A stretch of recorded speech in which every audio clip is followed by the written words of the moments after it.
Good evening, welcome to Have I Got News For You? I'm Steph McGovern. In the news this week, in London, at a matinee performance of Magic Mike XXL, dancers report being put off by two women on a leaving do in the front row.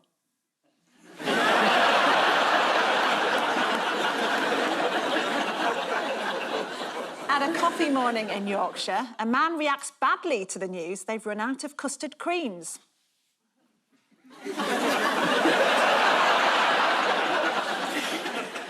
And at the end of a tough few days in Westminster, Jeremy Hunt celebrates keeping his job as Chancellor with a relaxing evening at his local TGI Fridays.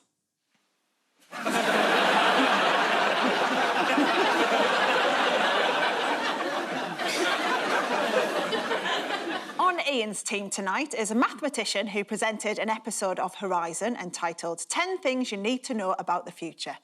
Thanks, but I think at the moment we'll just try and get through one day at a time. Please welcome Professor Hannah Fry.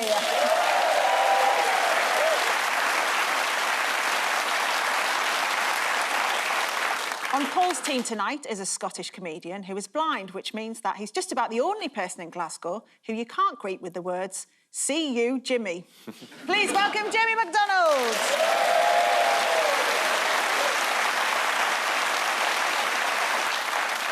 So we begin with the bigger news stories of the week. Ian and Hannah, take a look at this. Ah, that's Liz Truss leaving. She's very happy. Not as happy as us. This week's Prime Minister? Yep, 5 minutes I've got. Jacob Rees-Mogg, no entry. We're not even thinking about it. Rishi there's just heard that Boris's interior designer's free. Quite a visual show. Yes, it's visual, isn't it? So we've got another Prime Minister. Yeah. And I think this programme goes out in time for that to be an accurate statement. It's a nice change for us. I noticed that, the Queen, the longest reigning monarch, coincided with the shortest Prime Minister term. And if every Prime Minister under the Queen had lasted the same length of time as Liz Truss, she would have had 560 Prime Ministers.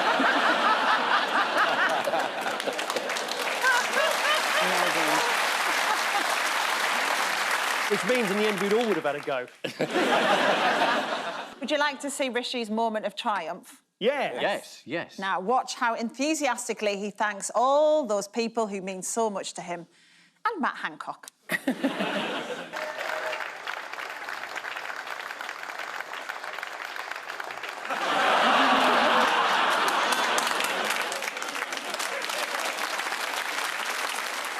What a snub. Yeah, I think Matt Hancock was expecting a grope, at least. Yet another PM that's been to Oxford. Him, Oxford, Liz Truss, Oxford, Yeah. Boris Johnson, Oxford, David Cameron, Oxford. What do you say? Well, I mean, what is it about Oxford that produces an endless list of bozos that come in front of us? Like you. Endless list of bozos. Did you hear how Keir Starmer greeted him? He congratulated him, didn't he? Yeah, he said in Rishi Sunak's first Prime Minister's question time, the only time he ran in a competitive election, he got trounced by the former Prime Minister, who herself got beaten by a lettuce. I do wonder if that lettuce is still going. I think they should do a winner stays on with Rishi. I mean, Truss must be off salads for life. How did Rishi Sunak try to distance himself from Liz Truss? By saying that there were lots of mistakes that had been made and he was going to fix them. Yeah, he said he was here to fix her well-intentioned mistakes. And one of the first He's things... just taking the... Sorry. And one of the first things he did was show some respect to Scotland. He rang Nicola Sturgeon and he said, "Hello, is that Nicola? You're not getting a referendum." What did you think, by the way? Because obviously Rishi rang Nicola Sturgeon, Liz Truss didn't. I don't know if Liz knew how to use a phone. I mean, she was only in office for like 45 days, right? Which isn't even enough time to get a broadband appointment. So I strongly suspect that the reason that she was doing all of this because she just didn't have any internet access to the news. Rishi's quite a lot different from Liz Truss, although they apparently share the same programmer. Have a look at this. And I will work day in, day out to deliver for the British people.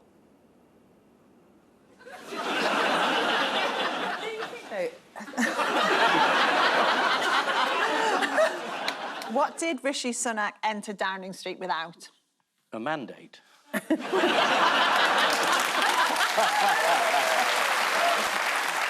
He went in without his wife. Boris Johnson did that repeatedly. Is it because he tried to explain to her what a flat was and she was like, I'm not having any of it? The big Boris bounce back didn't happen. Why did he withdraw if he had enough MPs to nominate him? He interrupted a holiday in the Caribbean to come back to announce this wasn't the right time for him to be Prime Minister. Who got into trouble for laughing about it? It was a BBC presenter, wasn't it? She was yes. taken off the air for being gleeful about Yes. it. I think gleeful is actually quite a balanced response. Ecstatic is sort of the correct response. Yeah, the BBC's Martine Croxall on the late-night BBC newspaper review. Here she is, not long after the news of Boris's withdrawal broke. Well, this is all very exciting, isn't it? Hello and welcome to our look ahead to what the papers will be bringing us tomorrow. Am I allowed to be this gleeful? Well, I am.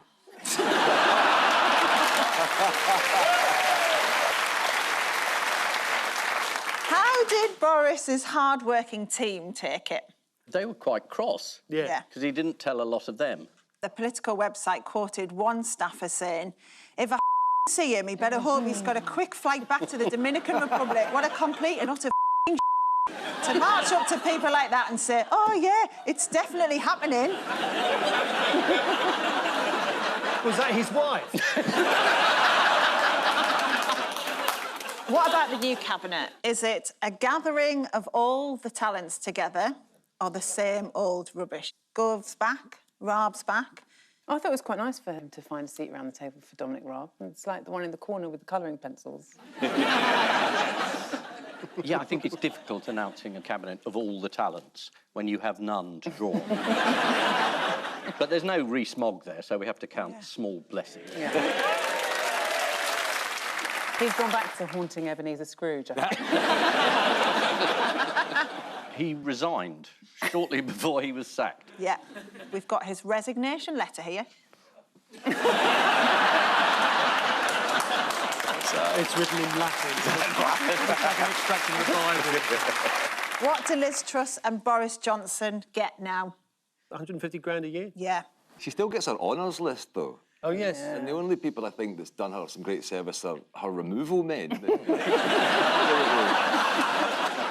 They are both entitled to £115,000 in parachute payments to help them adjust to normal life. We still haven't actually heard the outcome of Boris Johnson's honours list. No, well, he tried to give honours to his friends, and Liz Truss can't really do that because she doesn't have any. So we still don't know if we'll see Lady Nadine or not, do we? But what's she been up to this week? She took over from Piers Morgan's TV show. She went on holiday, and it didn't go well. Yeah, Nadine Dorries has been sitting in for Piers Morgan's smash hit talk TV show. Piers Morgan Unwatched. Oh, really? I think that's very unfair.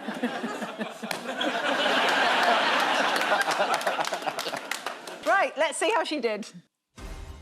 Welcome to Piers Morgan Uncensored. Coming up on tonight's programme, for a change, a man who is going to clear up a woman's mess. That's Rishi Sunak as he enters number 10. As you were, Sunak's stability extends to the cabinet with the big beefsteak and all cages but Bradman back at home in the Home Office. Sorry, I've just completely messed up. At least she's a better presenter than she is a politician. Right,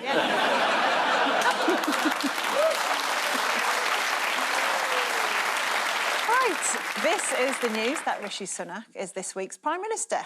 Here's Rishi outside the door of number 10. Not only is he the first British Asian Prime Minister, he's the first that can go in through the cat flap.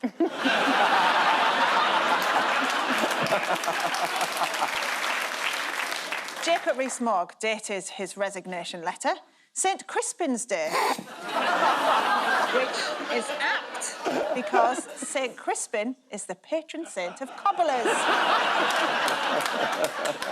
Paul and Jamie, what's going on here? Shall I describe what's happening? I could have a guess. Yeah.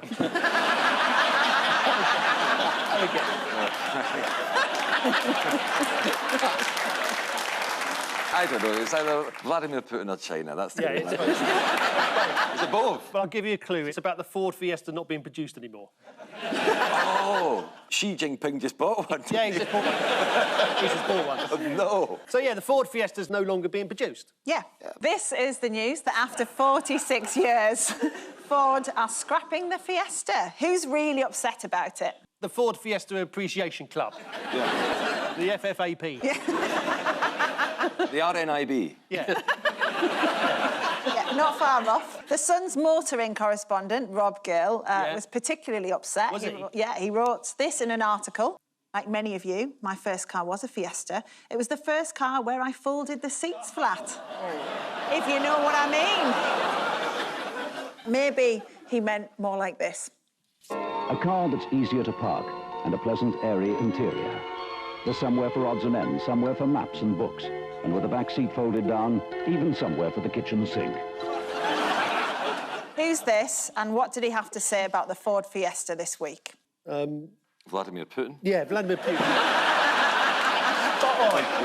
Spot on. That's George Williams. It's Nick Mills. Oh. Ah, yeah, the well-known George Williams lookalike. Yeah, it's Nick Mills, and according to The Sun, he's Yeah. the UK's premier Fiesta expert. Yeah. Sky News described the Fiesta as a British icon, but just how British is it? Fiesta's a Spanish word, isn't it? Yeah. Ford's an American word. It's an American-Spanish car. The chair was invented in China. Yeah. People were standing up for thousands of years. Or sitting on the ground. Yeah. Somebody said there's got to be a happy medium. Yeah. As The Guardian revealed, it was invented in America, Yeah. it's made in Germany, and it's got a Spanish name. Yeah. Yeah. Although I thought it was named after a porn mag. I thought I recognised your face. It wasn't my face you were looking at, was it? I was trying to be polite. In other motor-related news, how are white van men changing? They're getting into more yoga and healthy eating. Yeah, you're right. The white van man stereotype is changing, with reports that 20% would choose avocado on toast over a fry-up. Ian, what would you eat if you were a white van driver? There's a marvellous bar, isn't there, called a Yorkie? Have you ever had a fry-up? Oh, yes. No. This is the news that after 46 years, Ford have scrapped the Fiesta. Ford Fiesta is officially the country's favourite car, apart from the Uber that took Liz Truss away from Downing Street. Right, we move on now to round two, the picture spin quiz. Fingers on buzzers, team. Sorry, Jamie. Vladimir Putin again? Yeah. Here's the first one. Prince Harry is releasing his memoir. Yeah. And it's called Spare. Yeah. And I think it's because he really loves bowling. Yeah. Yeah, this is the news that Prince Harry has got someone to write a book for him.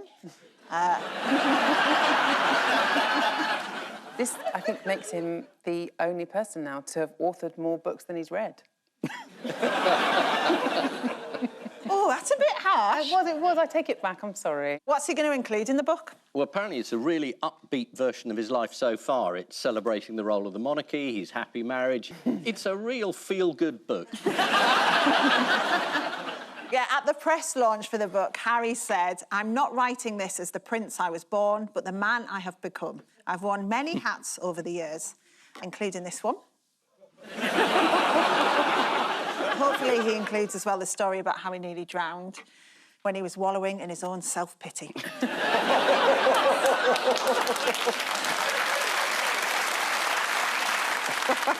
You said I was hard. Yeah. Right, in other royal news, Yeah. why is the House of Lords poking its nose into Charles's business? Oh, this is over who takes over, if Charles is ill or Yeah. away. And at the moment, it's Harry and Prince Andrew, which is obviously not entirely satisfactory. What do you mean if King Charles is away? If there's official business to do, like waving, Yeah. should do it the way Saddam Hussein used to do it. Just get a load of lookalikes. Yeah, exactly. And that boy was opening 8 community centres simultaneously. According to the BBC, the issue was brought up in the House of Lords as a historic first after being raised by a Viscount, which is quite a moment, I guess, to hear from a talking biscuit. Yeah. My favourite joke of the show so far. Who are the 5 royal stand-ins and why are they a problem? Who are they? They're Alan Titchmarsh. Phil and Holly.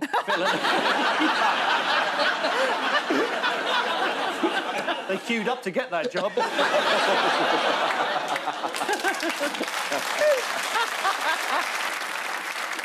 Camilla, William and Beatrice are 3 of them, but obviously the real issue is the other 2, Andrew and Harry. What unfortunate incident befell one of Charles's royal stand-ins this week? Oh, is this the Madame Tussauds story? Yes. King Charles's waxwork in Madame Tussauds was targeted by climate change protesters. Let's have a look.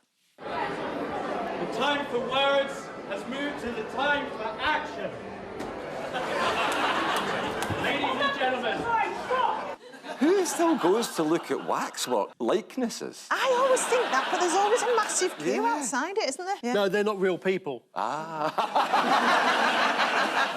That's them stock taking. Just Stop Oil are now into their 26th day of civil unrest. It's not going that well, especially compared to the success of Just Stop Gas, which Putin managed to do in just 5 minutes. Right, fingers on buzzers. Here's the next one.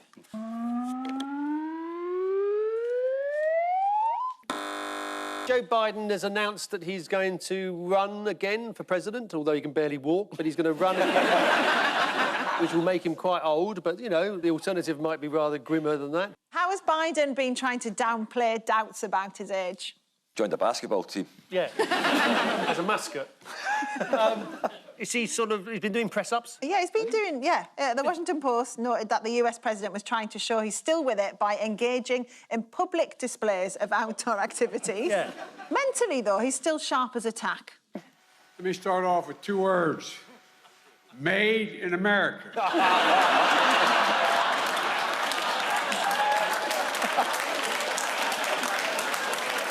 Oh, dear. Biden said the voters were right to be concerned about his health, adding that he could drop dead tomorrow. I mean, I've heard better campaign slogans. Yeah. Vote for me today.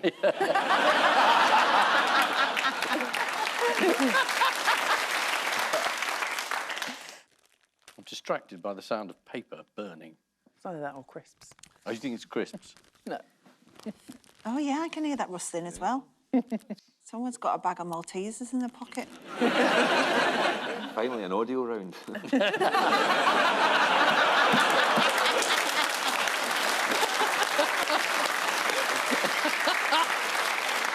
And the question is, what flavour crisps are they?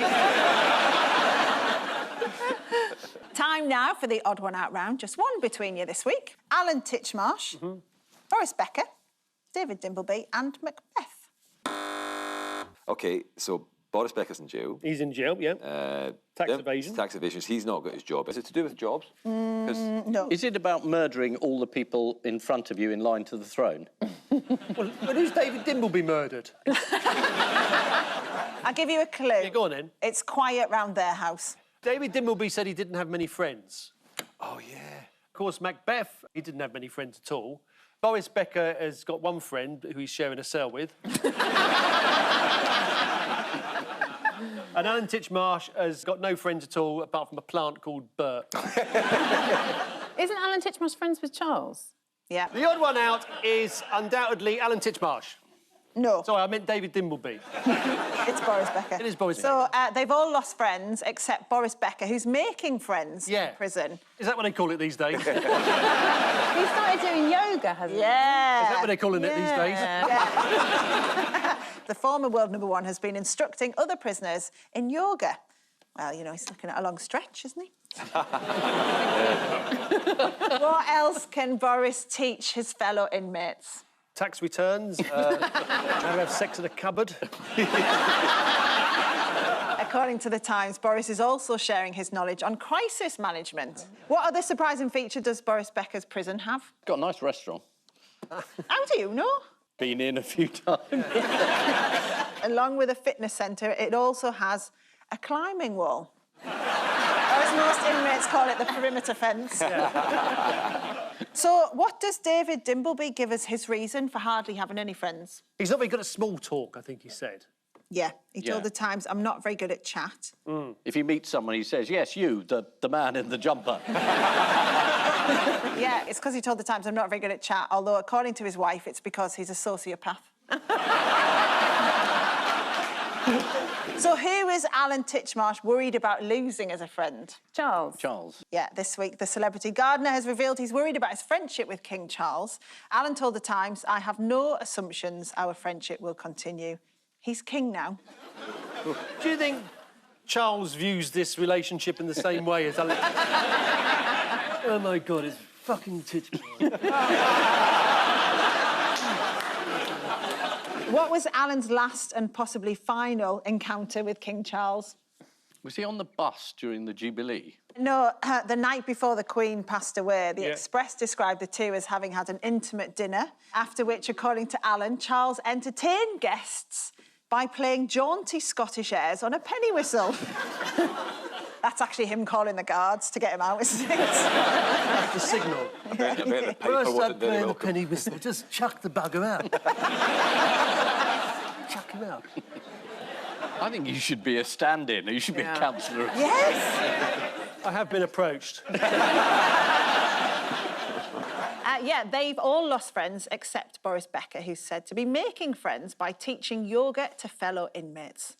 Macbeth has given us many memorable lines, including, when shall we three meet again? Most recently seen in a WhatsApp group of Boris Johnson supporters. Time now for the Missing Words round, which this week features as its guest publication, Beer, the quarterly magazine of the Campaign for Real Ale, or as the magazine's subscribers call it, the usual.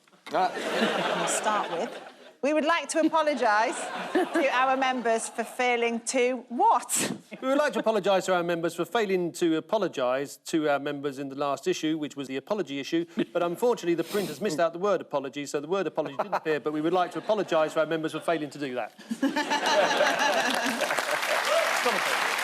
Anything that fits. We would like to apologise to our members for failing to list every single real ale event happening in Britain. There simply isn't enough space in the magazine for them, but if you visit our website, they'll be listed there, unless you don't have a computer, in which case we apologise again. It'd have been some time before we guessed that, wouldn't it? The term real ale event covers a lot of things, from sampling some local ales at a Dorset festival to your mate Terry soiling himself in a Wetherspoons. Are you suggesting that Ian has a mate called Terry? Yeah, me and him down spoons. Have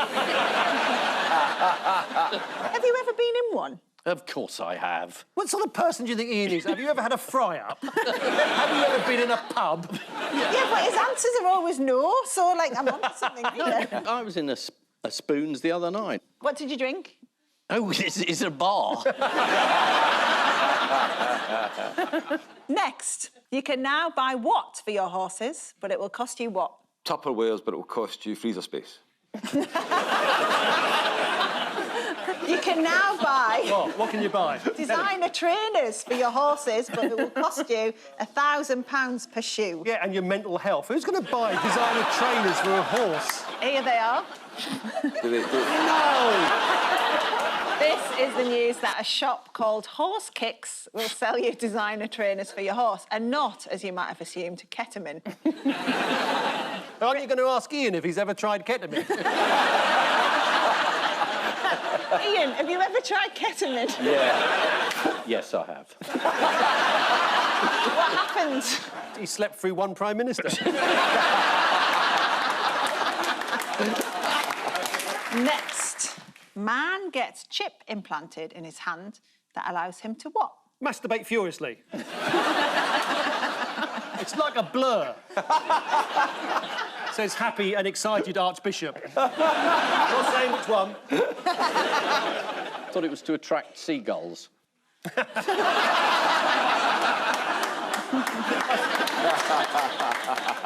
Man gets chip implanted in his hands that allows him to pay for his shopping. Oh. I still think that masturbating furiously should have got a bigger laugh. Very disappointed. I expected to get a hand anyway.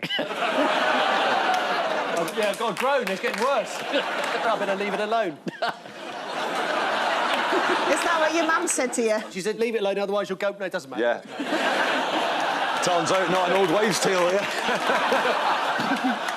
And finally, Britain's dullest man sells calendars featuring what? Chipped hand man masturbating furiously. Is it just really normal-looking firemen with their clothes on? Britain's dullest man sells calendars featuring his favourite car parks. Oh, that's nice. Yeah, this is a car park representing the month of March. There we are. Now, I would show you April, but unfortunately the photo was taken at the peak of the dogging season. Here's another question for Ian.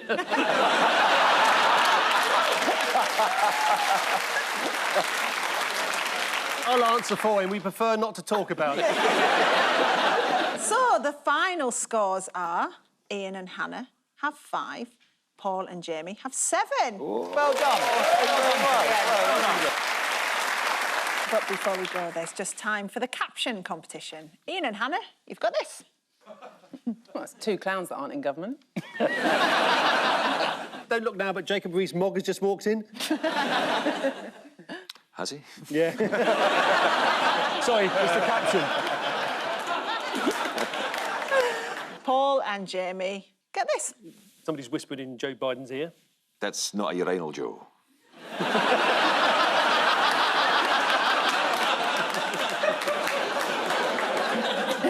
Apparently there's something you can have implanted in your hand. On which note we say thank you to our panellists, Ian Hislop and Hannah Fry, Paul Merton and Jamie MacDonald. And I leave you with news that in the Downing Street garden, Rishi Sunak begins to regret giving Therese Coffey the role of Environment Secretary.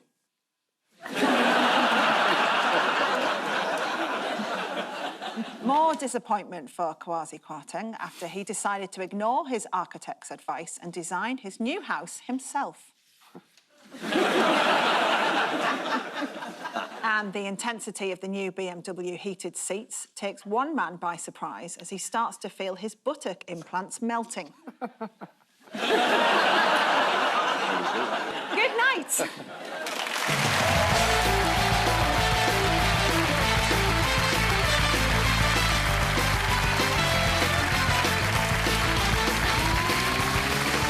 Dissecting the week's news with comedians and his audience, Frankie Boyle's New World Order. Press red now, enjoy.